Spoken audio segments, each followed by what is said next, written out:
Today's video is sponsored by Squarespace, the all-in-one platform for building a website. Whether to share your hobbies like video games, to promote your brand, sell products, just about anything, they make it very easy. But more on that later.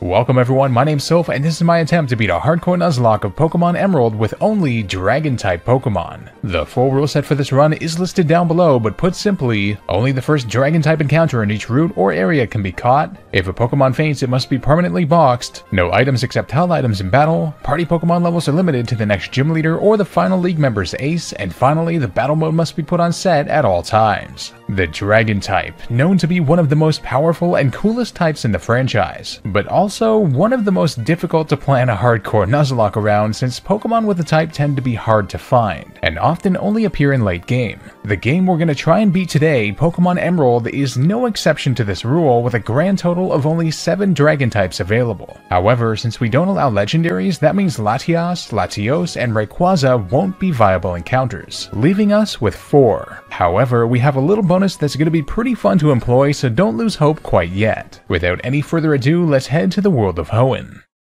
Alright, now we all know the protagonists in Gen 3, either Brendan or May, start the game off in a moving truck, but a lot of people don't know where they actually moved from, and that's going to be very relevant in just a bit. Nothing like seeing your dad and uncle work together to help with the new house. Sneaking over to May's house, we talk to her mom who says that she's upstairs, and then I go up there and... wait, no she's not. Did you lose track of your own daughter? I can explain. Hey, wait a minute, why do you get the cool colored GameCube? Now, in light of our extremely limited encounters, with the first being available only after the 3rd badge, I've decided to do something cool. Since Brendan moved to this region from Johto, we're gonna say that he came here with a starter Dratini gifted to him from Claire out of the Dragon's Den, which should be quite a cool starter. It's impossible to even begin this run in the first place without it, and everything from this point on will be completely legitimate, so I think this should be a ton of fun. I mean, come on, where else are we gonna get to use the Dratini line? Also, no, it's not shiny, its Gen 3 coloration is just really weird. Don't be fooled. Anyway, I decide to nickname her Bewilder, and Bewilder ends up having a lonely nature, which means plus attack and minus defense. Not bad. Up ahead on Route 103, we challenge May to battle, and Bewilder has learned Thunder Wave at level 8, so using Paralysis in combination with Wrap, we're able to outdo her, otherwise we might have had some trouble. Back at the lab, May gives us some Pokeballs, and, well, our run has already started and we won't be able to use these for a while, so thanks, May. As it turns out, this Thunder Wave strat works quite well against the trainers on the routes ahead, and eventually we're able to get some Oran Berries, which I think might be absolutely crucial in the near future. We did have one incredibly close call with a Shroomish though, as it put us to sleep, but thankfully Bewilder has the Shed Skin ability which healed sleep early, but then we hit it and got paralyzed by its Effect Spore ability. Completely bamboozled. Luckily we survived and lived to see another day. Arriving at Petalburg City, we can go visit our stepdad, Norman, and I love how he doesn't recognize us at first. Oh, it's my son! He then gets us to teach Wally how to catch a Pokemon, and Dad, I've never caught a Pokemon before. All I have is the Dratini that Go teach him how to catch one! Oh, okay. Our next destination is... oh, would you f*** off? I'm trying to narrate a journey here. After defeating the Team Aqua Grunt in the woods, he gives us a Great Ball. Oh, yay.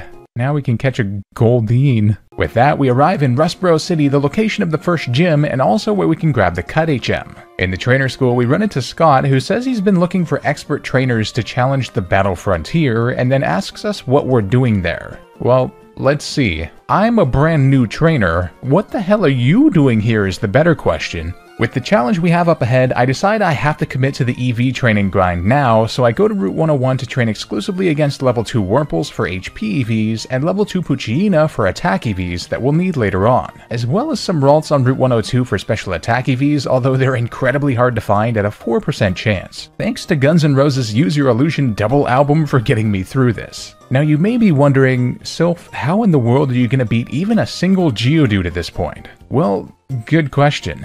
Just kidding. Thankfully, right at the level cap of level 15, we get a secret weapon, the Twister move, and all dragon moves are special in this gen. After attaching an Oran Berry on Bewilder, it's time to try our luck against the first gym leader, Roxanne, the Rock-type trainer, and since her Geodudes are Ground-type, we can't even rely on Thunder Wave either. She leads with a level 12 one, and Twister ends up doing just over half, and flinches it. I forgot it could even do that. Another then just barely doesn't take her down though on a sliver, so she hits us with Rock Throw for a quarter. After she heals though, 2 more get the KO. In comes the second Geodude, and the same thing happens again with the flinch, except the second gets a high enough roll to take it down. Oh man, gotta love it. In comes her final Pokemon, a level 15 Nosepass, and this thing thankfully we can paralyze right off the bat with Thunder Wave, but she makes it through for the Rock Tomb, which brings us below half and lowers our speed, but our berry heals us. Twister then does... oof. Not much at all, before she makes it through again. I'm hoping she won't outspeed us here, and thankfully she doesn't as we hit her again,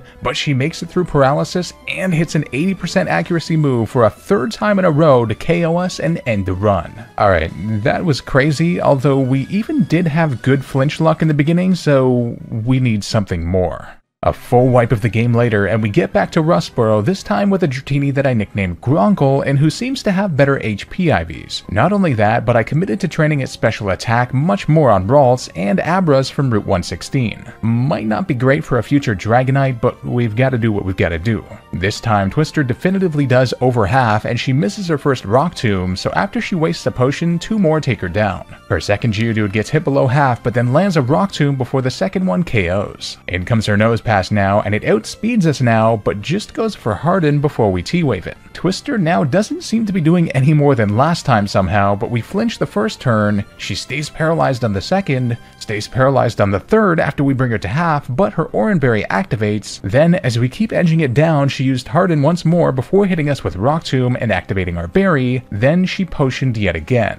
I realize we're kind of doing a paraflinch strategy here, and she wasted one of her turns using block as well, so eventually we get her to the red, but she lands another Rock Tomb, and it did exactly 14 HP damage, and we have 14 HP left. It all depends if she outspeeds after 3 of them, but thanks to the paralysis she doesn't, and we KO her for the badge. Man, that was a tough one, but we can now move on. Oh wow, the president wishes to see me? Hello, Joseph. Hey. Look at me. Look at me. I'm the captain now. Now I went to go say hi to Mr. Briny, but bam, May pops up out of nowhere. I forgot this was even a thing in Emerald, and she also challenges us to battle here, but Gronkle held his own despite her having a Torkoal of all things this early. Hey, come here you little sh**.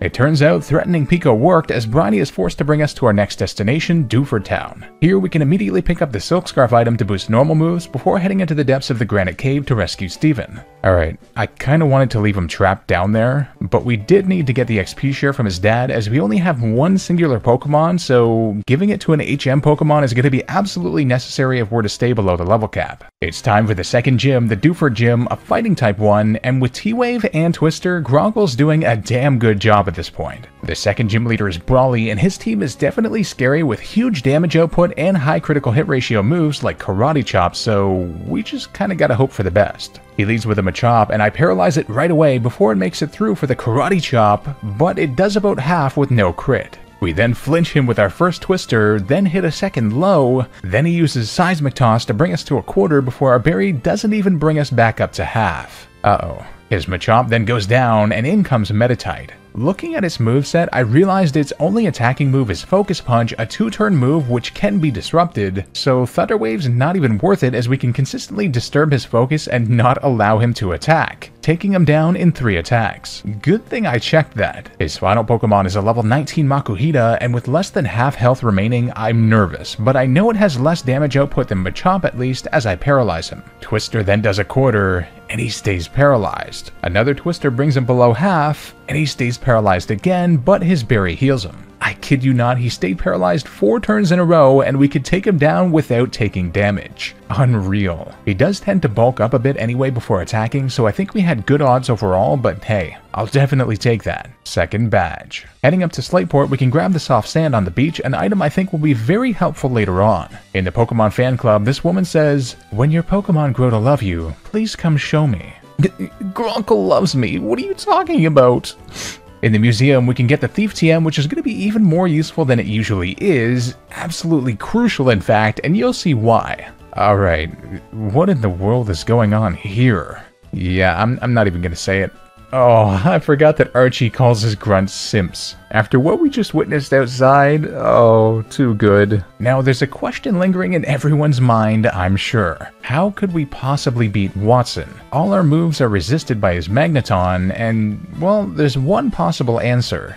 At level 22, we get the most crucial move of the game, Dragon Rage, which does a guaranteed 40 HP damage no matter what. Good guy, that Marcos. 40 HP isn't a lot in late game, but in early game it's fantastic, and according to my calcs, it's the only possible way we could beat May on Route 110 as well. May ends up leading with a Lombre, and I figure Dragon Rage is a 2-hit KO, so I just go for it as she hits us with Astonish before a second does indeed destroy her. Nice. In comes Slugma next, which even has Yawn, but I figure with Shedskin we might be okay, but she barely survives a Dragon Rage, but only goes for Rock Throw, which we tank nicely so we can then take it down. Our final Pokemon is the big threat, Marshtop, which we can't paralyze of course, but it turns out it's also going to be a 2-hit KO, but Mudshot hits us below half and lowers our accuracy, but our Berry brings us above half. She just uses Water Gun next, which is resisted, but gets a crit, but we survive on 16 HP to take her down. Wow. Yeah, without Dragon Rage, we would have done like 20% to that thing, so that was crucial. After the battle, Mr. HM Master evolves into a beautiful Linoon.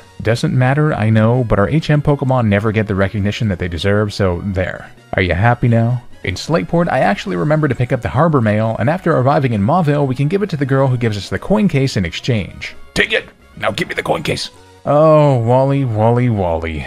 I don't think you're ready for this gym, little guy. Here, I'll show you why. And his name is John C. How does it feel being nothing but special attack EV fodder? The Mauville gym is upon us, and one thing we have going for us is that Gronkle at least resists electric, although we're still able to take down all the no electric types these trainers have with ease. Weird people, man. Alright, it's time. The third gym leader, Watson, the man who locks our next encounters behind him every single run we do, and his team in Emerald is upgraded from Ruby and Sapphire quite substantially. Knowing just how much of a challenge this will be, I leveled up Gronkle right to high level 24 as we're allowed to level up mid-battle so long as we enter them at or below the level cap. Thankfully, we don't have to use the game corner yet as my calcs tell me that Dragon Rage still does more than Flamethrower even on a Magneton. A couple things to note here. Voltorb, self-destruct. Sonic Boom does a guaranteed 20 HP damage on us too, and, well, this battle looks impossible. Alright, let's try it. He leads with a Voltorb, and it outspeeds us to hit us with Spark, and instantly paralyzes us. Are you kidding me? We made it through with a Twister though, and I chose that so we did as little damage as possible as I don't want to trigger him using Self-Destruct. He hits us again before we make it through with Dragon Rage to take him down. Whew. If he had used Self-Destruct at any point, this was game over, so thank God. In comes Electrike now, and as I hoped, Shedskin cured our paralysis. Now, I bring Electrike to the red with Dragon Rage, and I knew it can't do much on us and can't paralyze us, so this is the perfect place to waste his super potions, although he only used one before we took him down after he hit us with a quick attack. In comes a big threat, Magneton, which could paralyze us, confuse us, or Sonic Boom us, and he paralyzed us. Not good. We make it through with Dragon Rage for 3/4 though, and then he hit us with Shockwave for only 12 HP before another takes him down. Our Shedskin then heals us, and our Berry then brings us above half as Manectric comes in.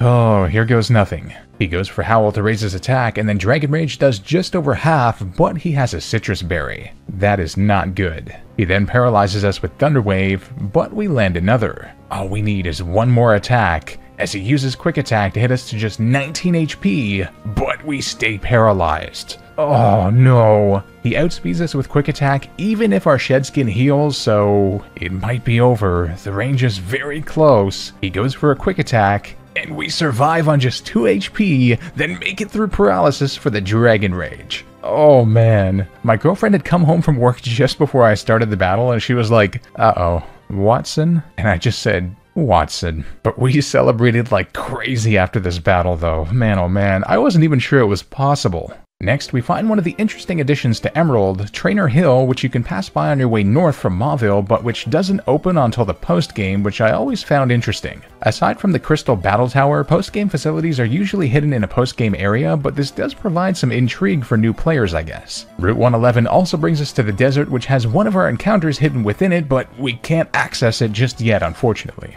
Up ahead, we can grab the Secret Power TM, which is finally going to give us a good damaging move for Gronkle with a chance for status too. Skipping through Fall Arbor Town, as everybody does, we can get the Dig TM from the Fossil Dude's house, which I think will be 100% necessary for this run. Arriving to Route 114, we can finally get a second encounter in this crazy run, as here we can find a Swablu. We catch it successfully and nickname her Cloud Jumper, and Cloud Jumper has a gentle, plus special defense and minus defense nature, which is fine.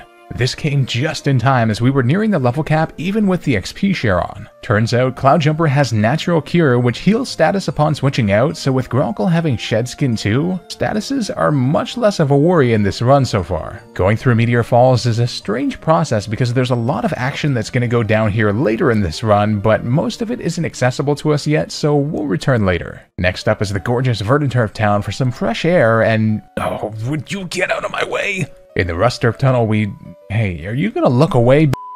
Here we can grab the black glasses to boost dark moves, the strength HM as well, and on the other side, this Devon employee gives us a new invention, the Repeat Ball. Yes, such a great thing for Nuzlockes. After observing Archie's Turbo Puppy for a while, we then battle some Team Magma Grunts, and Cloud Jumper puts in some good work and helps with the XP load a lot. Our next challenge comes in the form of Team Magma leader Maxie, who's quite a tough looking challenge at this point. He leads with a Mightyena with Intimidate, so our attack is lowered, and then he uses Sand Attack, and I'm like, uh-oh. But we hit a 55% accuracy Sing with lowered accuracy too. Nice. That was my whole plan here, as I can now switch into Gronkle safely, but he wakes up after one attack and hits us with Sand Attack. We then miss our next attack as he hits us with Bite, after which we can finally KO him. Sheesh. In comes Zubat next, and here I want to restore our accuracy, so I switch back into Cloud Jumper, who tanks Wing Attack before landing another Sing. I then start tagging him with Pex, and after bringing each other to the red, he potions. I thought he conserved his potions for Camerupt, so I was going to take down Zubat, then bait Ember on Swablu so I can switch into Dratini and activate our Oranberry for a better chance to survive, but I guess not. But then we get a crit. Wasn't needed, but I'll take it as I can switch into Gronkle to finish him off with Dragon Rage. His final Pokemon is Camerupt, and Dragon Rage does just over half. He goes for Magnitude, and gets a Magnitude 7, but we survive on just 3 HP before our berry to then take him down with another. Dear lord, that was close. A short trip brings us to Lava Ridge Town where the next gym is, but first I head into this house to grab the charcoal item to boost fire moves. Should be great for later. The Lava Ridge Gym is upon us, and the trainers were relatively easy work, although we had to watch out for rock throws on Cloud Jumper. Now there's something cool we can do here for more power on her. I head all the way back to Slateport to the market, as we can now buy Secret Power as a TM here, which you can't do until you get the first one from that random kid. This is going to have more damage output than Peck, and with a chance for status, so it's a very good thing. The fourth gym leader is Flannery, the fire-type trainer, and she is also quite a lot more powerful than in the originals. She leads with a Numel, and I send out Cloud Jumper. Now it's at this point I wish we had the Cloud 9 ability to stop the weather, as our whole goal here is going to be to prevent Sunny Day from being set up as we land a Sing. Secret Power does just about half, then she wakes up on the first turn and hits us with Overheat before we KO. Quite unfortunate. In comes Slugma next, which has Rock Throw, but I need to risk it here, and we land another Sing. Secret Power also does over half on it, but this one doesn't wake up, so I decide to switch into Gronkle to then take it down with Dragon Rage. Camerupt is up next, quite a bulky boy, but because we resist fire, its only option really is Tackle, so 2 attacks take it down as it does little to us. Her final Pokemon is a Torkoal, and I paralyze it right off the bat, and then she stays paralyzed. Dragon Rage then does less than half unfortunately, and she sets up Sunny Day through paralysis. Uh-oh. Here I go for Twister to do a little damage so she doesn't potion on the next turn, and to try for Paraflinch, and we get the flinch, allowing us to take her down. Wow. My calcs tell me we would have survived a Sunny Day boosted Overheat thanks to the resistance anyway, with it doing a max 77% of our health, whereas we had 82% left, so only a crit would have killed. A pretty solid strat, I think. This win grants us the Go Goggles from May, officially opening up the desert where we can find a third encounter, this time a Trapinch. We catch it and nickname him Rumble, and Rumble has a naughty nature plus attack and minus special defense, not bad. Realizing the threat up ahead, I decide to EV train Trapinch fully as it won't evolve before the next gym unfortunately. A terribly long process of that with the Macho Brace from the Windstripe family at least, and a bit of grinding later, and we have our very first evolution as Gronkle evolves into a Dragonair, definitely one of the coolest middle stage Pokemon out there. For more preparation, I went back to Mount Chimney to get the meteorite, and this girl says, "The heat of Mount Chimney warms me up, baby." And this guy says, "I think I need a dip in the hot spring with the locals." Wait, why with the locals? What is wrong with you people? Let's get the meteorite and get out of this hellhole. Literally. Exchanging the meteorite nets us the return TM from Professor Cosmo, a great move, and after struggling with the game corner like a madman, I ended up just purchasing a ton of coins so we could get the flamethrower TM for Gronkle. With that, it's time to pay a visit to our father, Gym Leader Norman. "Hey Dad, you know how you helped Wally catch his first Pokemon earlier? I was wondering if you could help me catch some online traffic with a new website." "No, I won't. But not because I'm a neglectful father or anything, you just don't need my help. If you use Squarespace, that is. Thank you, Gym Leader Norman, for that wonderful segue. But yes, it's true, Squarespace is an amazing all-in-one platform for creating a website, and it's so easy that even I could do it. I mean, come on, my expertise is having digital monsters battle each other. I was able to create a website for my brand in just an hour, and have been having a ton of fun playing around with it to make it as cool and rewarding to visit as possible. There's a ton of great features you can use, such as embedding YouTube videos or even social media posts right on your site, creating member areas for gated content such as exclusive videos in my case, but you could also do newsletters, online courses, just about anything, and with a customizable price for access too. There's also solutions for just about any situation you find yourself in. One of the toughest parts of having a business, for instance, is scheduling appointments or classes, but this doesn't get any more clear-cut than with Squarespace's appointment scheduling feature, which keeps you organized and streamlined. I never thought I'd say this, but building a website has actually been super fun and almost an addicting process for me, as making your website better with different features and seeing your changes take place live in the site preview is immensely rewarding. Whether you're starting a business or have hobbies you'd love to share your knowledge and experiences about, this is definitely the way to go. Not only that, but we've got an exclusive link. Head to squarespace.com/SILF to save 10% off your first purchase of a website or domain using code SILF. Thanks to Squarespace for sponsoring today's video, and let's get back into the run. Now, Norman is always a tough challenge, and I spent forever theory crafting for this battle, and I came up with our best plan possible. He leads with a Spinda, so I send out Cloud Jumper. He confuses us right away with Teeter Dance, and here I realized, oops, I forgot both the Persimberry and the return TM I planned to use here. I was doing so much planning that I kind of put my mindset as, I have these things ready, but we make it through for Secret Power nonetheless, which does about a third. Facade then hits us for a third before we hit him again, then he hits us to below half, and we make it through for the KO. Not bad, I guess. In comes Vigoroth next, and I have to switch, so I send out our now evolved Gronkle, who tanks Facade to 3/4. Flamethrower is our best damage output here, and it does over half, and then he hits a Slash, but no crit, so after being brought below half, our berry helps, and we can outspeed to KO him. Linoon is his next Pokemon, and Flamethrower gets a crit to bring him low, then Facade brings us to less than a third before another attack finishes him off. His final Pokemon is the big boy, Slacking, and I'm sure you can guess what our plan is here. Sack Gronkle. No, I'm kidding. I switch into Rumble, who gets hit with Facade, and we barely survive on just 2 HP. I thought we'd live that, but I didn't think it would be that close. Now from here we can use a great strategy. Using Dig with the Soft Sand attached after we let him hit us, that way we started on the turn that he's loafing due to his Truant ability. Eventually we bring him to his Citrus Berry, and then he used the Hyper Potion. A few more hits brought him to Hyper Potion range again unfortunately, and eventually we got down to our very last Dig, which put him in the red. This is not good. I thought about going for Bite, but knew it probably won't KO, so I switch into Gronkle here while he's loafing, and thankfully we do outspeed and can take him down with Flamethrower. A very close one, but a solid strategy despite the initial forgetfulness. 5 badges. After the battle, Wally's dad gives us the Surf HM, which is going to be very valuable. Back in Mauville, we can fulfill Watson's request of heading to the power plant now that we have Surf to turn the generator off, and this nets us a free Thunderbolt TM, which is exactly what we need for our battle coming up. With Surf in hand, we can access Route 119 where Steven says hello,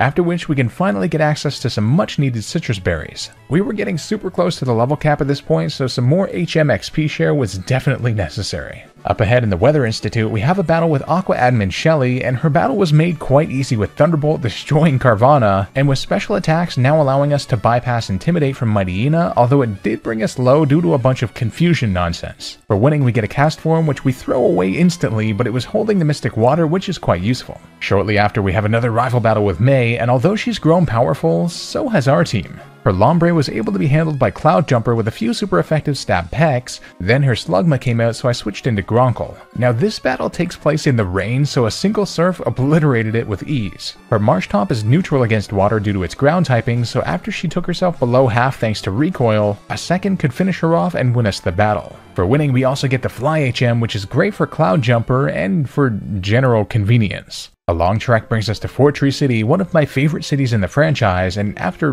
punching some Kecleons, it's time for the 6th gym. Going through the trainers was pretty handy with Thunderbolt, but I realized we're gonna need more to defeat the gym leader. For this reason, I went ahead to Lily Cove City to visit the move deleter so I could get rid of Surf on Gronkle, and then I traveled over to the abandoned ship, quite a cool in-game location because here we can get a free Ice Beam TM in one of the locked rooms, which I used to fill that empty slot. It's time for Gym Leader Winona, the flying type specialist, and with Gronkle's newfound type coverage, I'm feeling pretty good about this one. Her Swablu was handled with a few Thunderbolts since the first brought her to potion range, and it was a good damn thing I chose Thunderbolt instead of Ice Beam as she used Mirror Move at one point, which would have obliterated us. In comes Altaria next, and 4x super effective Ice Beam surprisingly doesn't KO, but she just ended up using Dragon Dance twice in a row instead of Dragon Breath, so another KO'd. Interesting. We would have been fine either way, but a weird AI choice there. Tropius is also 4x weak to Ice Beam and it was a one-hit KO, then Pelipper is a 4x hit with Thunderbolt for the KO as well. Her final Pokemon is Skarmory, and I went for Flamethrower just in case we could burn for the attack drop, but no burn and she survived on a quarter. Then she used Sand Attack, but we pulled through for a final hit. I feel like that battle could have been made harder if she chose better moves, but it was a pretty safe battle either way. In Mount Pyre, we grabbed the Sea Incense, which will be perfect for a situation coming up very soon. On the way, Cloud Jumper ends up finally evolving into an Altaria, and also learns 60 power Dragon Breath upon evolution. Another evolution comes in the form of Rumble evolving into a Vibrava, and he also learns Dragon Breath too. Some great power-ups. The Magma Hideout brings us to Magma Leader Maxie, who's busy triggering Groudon with the color blue, but he eventually battles us. Gronkle serves as a great answer to Mightyena again here, but Ice Beam does less than half before he lowers our speed with Scary Face, and then hit us with Swagger to confuse. We hit a second Ice Beam, but it just barely doesn't KO, so I know he'll potion here, so I switch into Rumble to get rid of the speed drop and the confusion. Rumble then gets Swaggered too, and hits himself in confusion all the way to half because of the power-up, so I switch into Cloud Jumper, who's able to finish that damn thing off after getting hit by Takedown. Camerupt comes out next and has Rock Slide, but I know we're quite bulky, so I go for Fly, but we miss. Great. Thankfully, he just went for Amnesia, so I'm able to hit him once for a third, and then he Amnesias again. Another attack brings him low, and then he hits us with Rock Slide, but we do indeed survive, and our berry helps. I know he'll potion here, so I take the opportunity to switch in Gronkle, who takes it down with a 4x super effective Surf. His final Pokemon is Crobat, and although it outspeeds us, Gronkle handles him with 2 Ice Beams after being brought below half by 2 Wing Attacks. With that, we arrive in Moss Deep City, and there's one crucial thing we can pick up here from one of the houses, the Super Rod. After traveling like crazy all the way to Pacific Log Town, 7.8, too much water, which also nets us another return TM by the way, we can surf west to Route 132 and search like crazy for our next encounter. Have I ever mentioned how difficult fishing is in this game? I mean, man oh man! During the process, I remember to teach Thief to Cloud Jumper for a particular reason before we finally find it, a Horsey which I catch in a dive ball and nicknamed Terrelia. Terrelia ends up having a naive plus speed and minus special defense nature, not bad, and the swift swim ability. In just one level, we can evolve Terrelia immediately into a Seadra. Now the only place we can get a Dragon Scale is, you'll never guess it, from Wild Horsey with a 5% chance, so it was a long grind, but eventually we found one and were able to trade evolve it into a magnificent Kingdra. The mascot of my channel and a Pokemon I've desperately wanted to use in a hardcore Nuzlocke of ours forever, which I also taught Surf and Ice Beam to and EV trained it like crazy, and I have a great plan for it once we get the Dive HM. The 7th gym is the Moss Deep Gym, and since they're mostly double battles, I paired Terrelia with Rumble who has Crunch and the black glasses, and this devastated all the trainers. As it turns out, the Psychic type gym leaders Tate and Liza suffered a similar fate as I sent in Terrelia and Gronkle both with double hit Surf and water boosting items, and with 3 of their Pokemon being weak to water and being outsped by both of ours, this worked out quite well, as I could also target the Xatu with Ice Beam as it can get scary with Calm Minds and Hyper Potions, but getting the Claydol down ASAP so it couldn't put Light Screen up was a huge key. And we also got a lucky crit on Lunatone which could have set it up too, so from there Solrock was easily handled despite Terralia getting confused in the process. After Terralia tears through all the Magma Grunts with Surf all by himself, and after working with Steven in quite a successful double battle against Maxie, he finally gives us the Dive HM. This allows us to go back to the abandoned ship to access a secret area that requires it, and after figuring out a bit of a puzzle, we can grab a crucial TM, Rain Dance, which is not only going to power up Terralia's water moves, but also activate its ability for more speed. Amazing. After picking up the Earthquake TM, which will be amazing for us shortly, we arrive at Archie and, well, I realistically should have put a Person Berry on Terralia, but I got overly excited about our new Rain Dance strat, but it didn't matter anyway as Terralia swept through his team with Surf and Ice Beam, taking very little damage in the process. What a beast. Archie then activates his Kyogre Trap card, and everyone starts going nuts about the torrential downpour that's happening. I don't know what everybody's worried about, just get a Kingdra, you'll be fine. Meeting Wallace in the Cave of Origin has him ask where Rayquaza is, and how the hell am I supposed to know? Maybe you should try the one location out of the options that you gave me that isn't heavily populated by people who might see a 23-foot-long dragon beside them. Arriving at Sky Pillar and there's... wait, an earthquake? I thought Rayquaza was a sky Pokemon. Hey, what up, bro? Me and the boys are just gonna go to Chili's if you want to okay, bye. Rayquaza then saves the day, quelling the ancient millennia-old Mega Beast by yelling really loudly, and it's time to prepare for the final gym. During the process, Rumble evolves into a Flygon, a contender for one of my favorite Pokemon right alongside Kingdra, and we can also grab the Brick Break TM, which will be great later on. After speedrunning the stupid Sootopolis gym puzzle, it's time for Juan, the Water-type gym leader, and I realized something. His lead, a Love Disc, can only really hurt us from confusion, so I send out Cloud Jumper with a Person Berry attached. With such massive special defense, being female so Attract won't work, and resisting Water Pulse, its only attacking move, I figure we can just Dragon Dance to the max, which we recently learned. Unfortunately, we got confused by her first 2 Water Pulses, but after 6 Dragon Dances, we were brought to just below half at 69 HP. Nice. Before we could sweep the entire rest of his team with max power return. Incredible. All 8 badges down, and we have one last exciting thing before we move on. Heading back to Meteor Falls, now that we can use Waterfall, we can use it to get to the hidden depths of the cave where at the very end on this small patch we can find the Dragon Claw TM, but also our last encounter which is only available right here. A while of searching brings us to an amazing Pokemon, Bagon, which I catch in a Master Ball because why not? I name it Red Death and he ends up having a plus defense and minus special attack nature.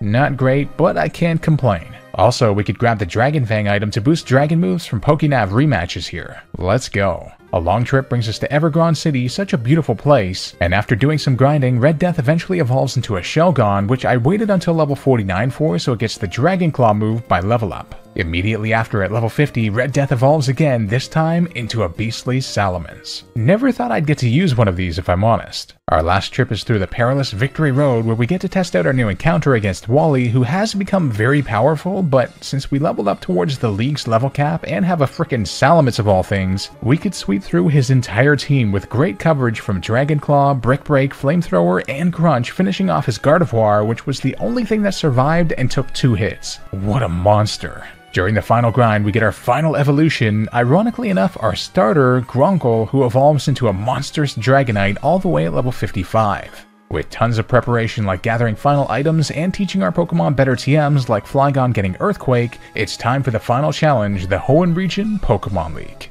The first Elite Four member is Sydney, the Dark-type trainer, and Red Death would be great here, except Mightyena has Intimidate, so what I did was have Terralia set up with Rain Dance, then start sweeping his Pokemon with Surf and the Grass types he has with Ice Beam since we outspeed and had the Never Melt Ice attached we got from Shoal Cave. Crawdaunt survived a Surf on what must have been 1 HP though, and the rain stopped, so I played it extra safe and switched into Red Death for the Intimidate, followed by the Black Belt boosted Brick Break KO on both it and his Absol. Solid. Up next is Phoebe, the Ghost-type Elite Four member, and one who has a tricky team, but I think I've got a good way around that. She leads with a Dusclops, and I send out Red Death with a Black Glasses attached. Not only do we get Intimidate off just in case, but we actually one-hit KO'd it with Crunch after it protected. In comes her strongest Dusclops though, and I know this thing has Ice Beam, and it was at this point I realized, damn, 4 out of 5 of our Pokemon are 4 times weak to Ice. So the choice was obvious as I send out Terrelia, who tanks it well, hits it to below half with Surf, and then she got a crit Shadow Ball, bringing us below half before her Citrus Berry activates, and we barely don't KO on the next turn. Shadow Ball then hits us to just 42 HP, but from there she full restores so we can hit her twice in a row for the KO. She then sends out a Banette, so I switch back into Red Death for the Intimidate, which causes Shadow Ball, which is physical in this gen, to do very little, and from there we can take down her 2 Banettes with Crunch and her Sableye with a few Dragon Claws after it double teamed. After that whole Ice-type revelation, I am feeling terrified for our next Elite Four challenge, Glacia, especially with Yache Berries not existing in this game, so I used a couple rare candies where I thought they'd be helpful. I theory crafted for so damn long for this battle against an Ice-type trainer and eventually realized our only option. Terrelia can't do this alone, especially not with Glalie having Light Screen too, so I decide to lead with Red Death and just try to tank through as much as possible from the start, since her first Celio just has Ice Ball, which wouldn't KO us. It unfortunately survives Brick Break in the red before setting up Hail, but after she heals, our next gets a higher roll to do the job. In comes her Glalie next, and apparently I slightly miscalculated as it survives Brick Break on like 1 HP and then slams us with Ice Beam for the instant KO. Ouch. Rest in peace, you legend. Now that we have pivot priority at least, I send out Gronkle, who outspeeds with Flamethrower to take it out. In comes another Celio, and with the magnet item attached, I'm hoping this works, but it doesn't as Celio survives on like 1 HP, but then gets paralyzed and misses a blizzard anyway. Holy. Turns out paralysis barely mattered as I switched into Terrelia since she missed again, then I set up Rain Dance to get rid of Hail as she stayed paralyzed and we took her out with Surf. With the Rain now up, Surf takes Glalie down in 1 hit and in comes Wall Rain, a massive threat. Surf does a third before Ice Beam hits us for a third, and then I have to set up Rain Dance again as we get hit to 69 HP. Another Surf brings her low, then Ice Beam brings us to just 11 HP. Her Citrus Berry then activates though, but I think we're still within range, not that we have a choice, and it turns out we were as we now KO for the win. That was ridiculous. Good thing I did that intro with Salamence as Kingdra still almost died. Without those 2 1 HP survivals she had, we could have done well there, but at least we did get paralysis on 1 turn. The last Elite Four member is Drake, the Dragon Master, another type that's super effective against us, but at least the same is true of us against him. A Kingdra Rain Dance sweep would be nice, however his own Kingdra would kind of stop that plan in its tracks, so I go for another option. He leads with Shelgon, so I lead with Rumble, who slams it for the 1-hit KO with Dragon Fang boosted Dragon Claw. In comes his own Flygon, which gets outsped and suffers the same fate. His Altaria then survives one though, and goes for Dragon Dance. However, it turns out we still outspeed, so another KOs. I'll take it. In comes Kingdra now, and Dragon Claw brings it low, then it goes for Dragon Dance, but I know he'll heal, so I switch into Terrelia now for the free pivot, and we get hit by Smokescreen before we use Rain Dance. It's a long grind due to him using Smokescreen and using Body Slams, and he eventually paralyzes and lowers our accuracy way too much. Yeah, bad idea. Here I switch in Gronkle, but Body Slam paralyzes us right off the bat. Are you kidding me? I decide to just go back into Rumble, he Dragon Dances again, but thankfully just does it again on the next turn so Dragon Claw can KO from there. His final Pokemon is a Salamence, but since Dragon Claw is special in this gen, Intimidate doesn't matter, so we outspeed, hit him hard, then get hit in return with Dragon Claw, but survive on just 32 HP, so after his berry we can hit him once more for the win. A wild battle, that's for sure. It's time. The final battle, the champion, Wallace, and his team looks terrifying for us, completely walling nearly our whole team. I theory crafted for nearly an hour, and nothing was working in my head, so it's time to just try our best strategy. He leads with a Wailord, so I send out Gronkle. My calcs tell me with the magnet we might KO with Thunderbolt, but he survives in the red, then goes for Blizzard, but misses. We'd actually survive one anyway, but that's great as now after he heals I can hit him with 2 more for the KO. In comes Tentacruel next, and I knew we'd bait Ice Beam, so I switched in Terrelia to tank it, and then I knew we'd bait something else other than Ice Beam here, so I switched in Rumble, and the plan works as he went for Sludge Bomb so I could outspeed on the next turn with Stab, super effective, Soft Sand boosted Earthquake, although he did poison us unfortunately. In comes the biggest threat, Milotic. I have nothing I can switch in here, so I decide to just hit it as hard as possible with Earthquake, and we get it down to about a quarter before Ice Beam takes down Rumble.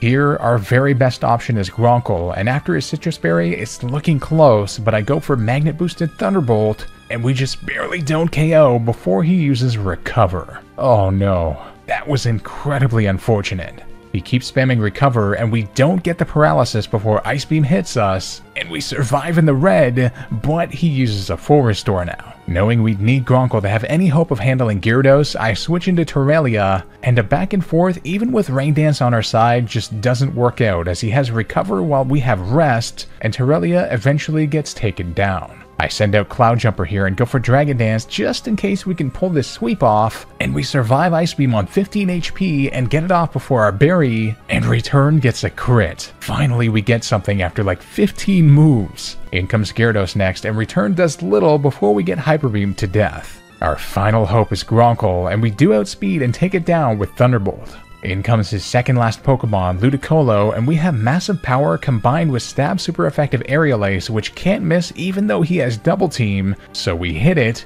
but it just barely survives and returns a Surf and gets a crit to take us down. Man, that was crazy. Plain and simple, we ran out of room with what we had. I think Kingdra not having more coverage was rough for us, but we did need Rest and Rain Dance, and its Learn Set is terrible, so it's hard to say what else could have been done there. Regardless, with 5 total encounters and single-use TMs, I think we did pretty well. And 3 of the 4 Elite Four members had brutal teams for us. That was a ton of fun playing through though, and I got to use a whole bunch of my favorite Pokemon that I never have before, so I'm satisfied. I hope you had fun with the run, and if you did, don't forget to hit that subscribe button as it really helps a lot and grows our community. A huge thanks to my YouTube members and patrons who make these videos possible. If you'd like to support and get your name up here, the links are also down below. If you enjoyed, drop a like down below to help the video out and leave a comment letting me know what kind of run we should do next, and I'll see you guys for our next challenge video.